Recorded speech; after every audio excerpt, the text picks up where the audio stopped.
मैं हूँ सुजाता चौहान और आप सभी का अपने ऑनलाइन टीचिंग क्लासेस में एक बार फिर स्वागत करती हूँ। आज क्लास 4th के बच्चों की हिंदी पाठ्य पुस्तक उड़ान से 11वां पाठ लेकर आई हूँ, बाघ और हाथी। तो चलिए स्टार्ट करते हैं, इस पाठ को पढ़ते हैं और इसके बाद हम इसके प्रश्न उत्तर भी करेंगे। जंगल हमें अनोखा और सुंदर लगता है, पर जंगल की शान है बाघ और हाथी। ये अपनी अपनी तरह से जंगल की सुंदरता और रोमांच को बढ़ाते हैं। शायद इसीलिए पुराने ज़माने की कई कहानियों और लोक कथाओं में भी बाघ और हाथी का बार बार वर्णन मिलता है। ज़्यादातर कहानियों में उनके बल और प्रभाव की तारीफ होती है। बाघ चुस्त, फुर्तीला और बलशाली जानवर है कि शायद ही जंगल का कोई जानवर इसका मुकाबला कर पाए।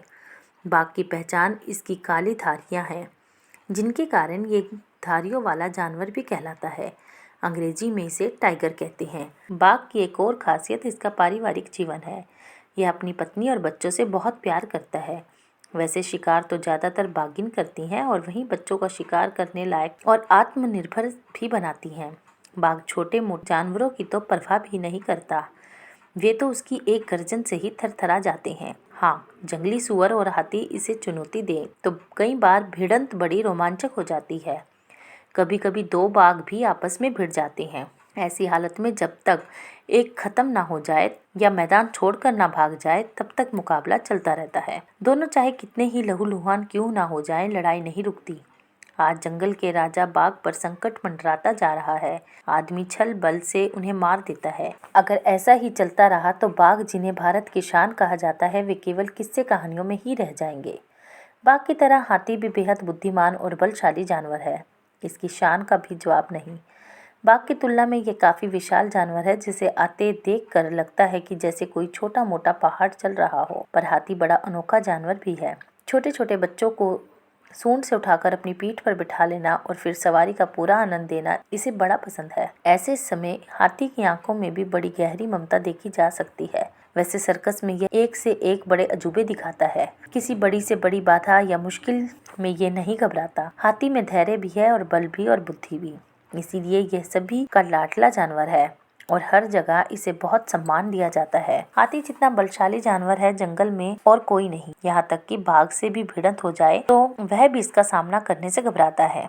हाथी अपनी ओर से किसी को कम ही तंग करता है, पर जब कोई इसे बिना बात परेशान करता है तो वह उसे छोड़ता नहीं। हाथी एक पारिवारिक ही नहीं, सामाजिक जीव भी है। बड़े बड़े झुंडों में रहना इसे पसंद है, इसलिए 30-30, 40-40 हाथियों के झुंड जंगल में आसानी से मिल जाते हैं। इतना बलशाली जानवर हाथी अक्सर आसानी से महावत के काबू में आ जाता है। कोई महावत हाथी को कैसे काबू में लाता है और उसे मनचाहे काम करा लेता है, पर भी खूब खोजबीन हुई है। बहुत से ऐसे शब्द हैं जिन्हें महावत हाथी को सिखा देता है। वे शब्द बोलने पर हाथी काम करता है जो महावत चाहता है। जैसे त्रे कहने पर वह लेट जाता है, उठ कहने पर वह उठता है। किसी को सूंड के सहारे पीठ पर बैठाने के लिए भी शब्द है और पानी पीने नहाने के लिए भी। हाथी बुद्धिमान और शांति प्रिय जानवर है। इसकी मस्ती भरी चाल दर्शकों को मुग्ध कर देती है, इसलिए 26 जनवरी की परेड में हाथी जरूर आते हैं। जब महावत इसके सुंदर शरीर पर चित्रकारी करते हैं तो इसकी छटा देखने लायक होती है। पानी में नहाना इसे बेहद पसंद है। कभी कभी तो ये घंटों नदी और तालाब में घुसकर नहाते हैं। हाथी की उम्र लंबी होती है। आमतौर पर इसका जीवन 150 से 200 वर्ष तक माना जाता है। अपने लंबे जीवन में ये आदमी का खूब साथ निभाता है और बड़े बड़े काम कर दिखाता है। नदी किनारे लकड़ी के भारी भारी लट्ठों को ले जाने का काम अक्सर हाथी ही करते हैं। अकेला हाथी कई आदमियों के बराबर काम कर लेता है।